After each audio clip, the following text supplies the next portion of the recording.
नमो नमः। नमः संस्कृताय। आज हम पुनः अभिज्ञान शाकुंतलम के अध्ययन के क्रम में उपस्थित हुए हैं।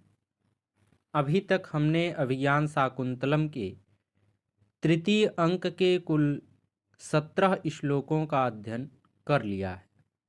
इस कक्षा में हम 18वें श्लोक से प्रारंभ करते हैं। किं शीतलैः क्लम्बिनोदिभिराद्रवातान् सञ्चारयामि नलिनीदलतालवृन्तैः अङ्के निधाय करभोरुयथा सुखं ते संवाहयामि चरणावुत्पद्मताम्रौ। इसका अन्वय है किम शीतलैः क्लं विनोदिभिः नलिनी दलतालवृन्तैः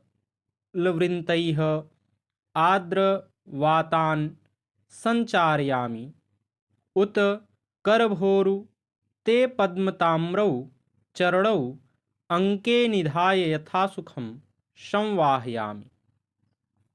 इसका शाब्दिक अर्थ है करभोरु अर्थात हाथी के बच्चे की सूंड के समान जांघों वाली, क्लम विनोदिभिः अर्थात थकावट को दूर करने वाले, नलिनी दल तालवृन्तैः अर्थात कमलिनी के पत्तों के पंखों से, आर्द्रवातान अर्थात शीतल हवाओं को, संचारयामि अर्थात धीरे धीरे करूं, उत अर्थात अथवा, पद्मताम्रौ अर्थात कमल के समान रक्तवर्ण वाले, अंके अर्थात अपनी गोद में, निधाय अर्थात रखकर, यथा सुखम सुखपूर्वक, अथवा जैसे तुमको सुख मिले वैसे, संवाहयामि अर्थात दबाऊं। पुनः एक बार श्लोक को देखते हैं। किं शीतलैः क्लं विनोदिभिरार्द्रवातान् सञ्चारयामि नलिनीदलतालवृन्तैः अङ्के निधाय करभोरु यथा सुखं ते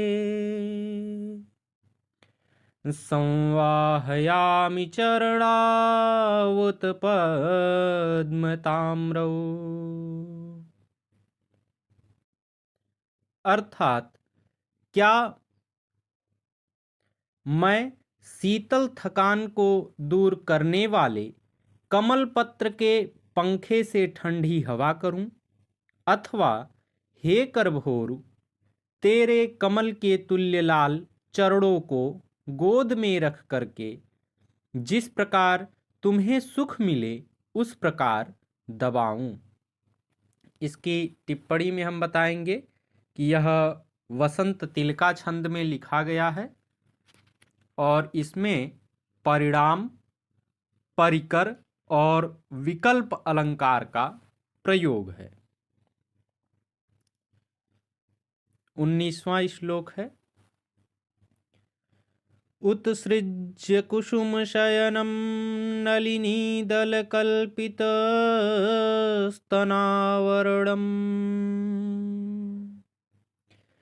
कथमातपे गमिष्यसि परिवाधापेलवैरङ्गेः।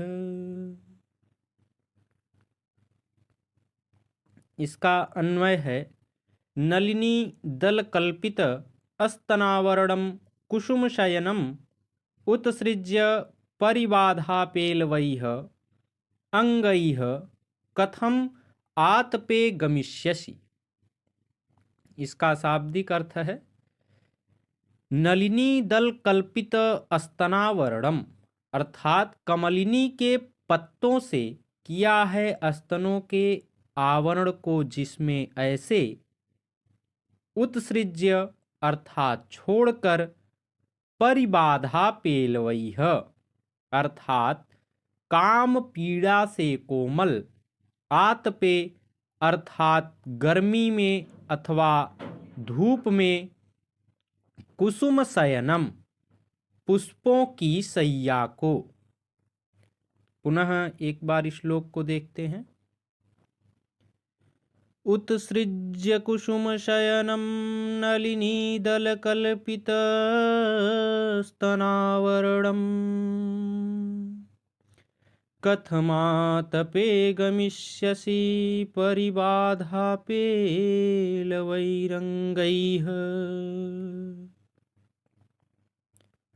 अर्थात जिसके कमल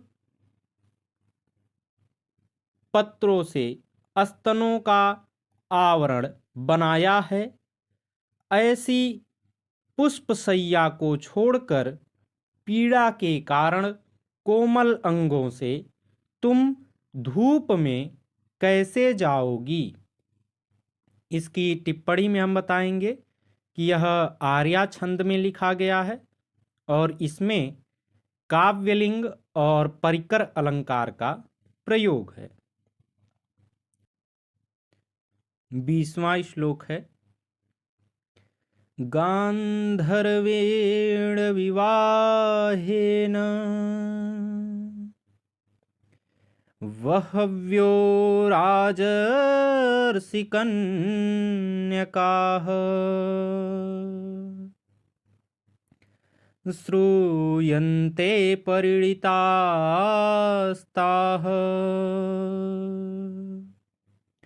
पितृभिश्चाभिनन्दिताः।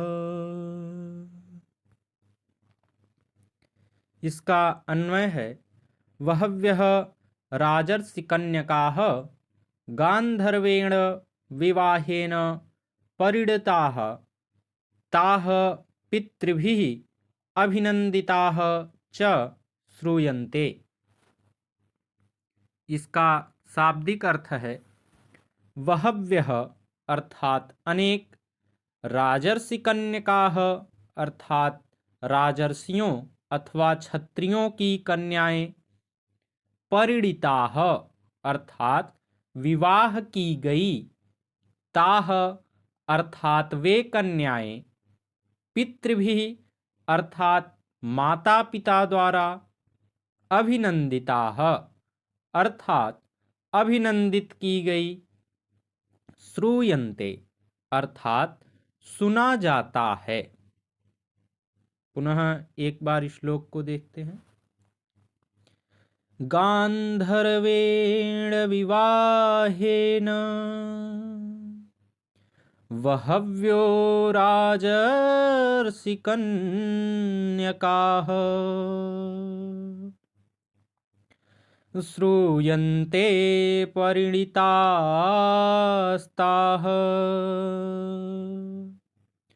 पितृभिश्चाभिनन्दिताः। अर्थात बहुत सी राजर्षियों की कन्याओं ने अपना गांधर्व विवाह किया और उनका उनके कार्य का उनके पिताओं ने समर्थन किया, ऐसा सुना जाता है। इसकी टिप्पणी में हम बताएंगे कि यह श्लोक छंद में लिखा गया है। 21वां श्लोक है। अपरिछत कोमलस्य यावत् कुसुमस्येव नवस्य षट्पदे, अधरस्य पिपाशता मयाते सदयं सुंदरी गृह्यते रसोष्य। इसका अन्वय है, सुंदरी यावत् षट्पदेन नवस्य कुसुमस्य इव पिपासता मया अपरिछत कोमलस्य अस्य ते अधरस्य रसः सदयं गृह्यते। इसका शाब्दिक अर्थ है, यावत अर्थात जब तक, षट्पदेन अर्थात भ्रमर के द्वारा, अपरिछत कोमलस्य अर्थात अक्षत अथवा अनास्वादित और कोमल, नवस्य अर्थात नवीन, कुसुमस्य इव अर्थात पुष्प के समान, पिपासता अर्थात अधरपान करने की इच्छा वाले अथवा प्यासे, अधरस्य अर्थात अधरोष्ठ का, रसः अर्थात स्वाद, सदयम अर्थात दयापूर्वक, गृह्यते अर्थात पान किया जाता है। पुनः एक बार श्लोक को देखते हैं। अपरिछत कोमलस्य यावत् कुसुमस्येव नवस्य षट्पदेन अधरस्य पिपासता मया ते सदयं सुंदरी गृह्यते रसोष्य। अर्थात, हे सुंदरी, भंवरे के द्वारा नवीन फूल के रस के तुल्य प्यासे मेरे द्वारा अक्षत और कोमल तेरे अधर का रस दया भाव से पिया जा रहा है, उसके बाद तुझे छोड़ूंगा। इसकी टिप्पणी में हम बताएंगे कि यह मालभारणी छंद में लिखा गया है। आज के लिए बस इतना ही। नमो नमः। नमः संस्कृताय। धन्यवाद।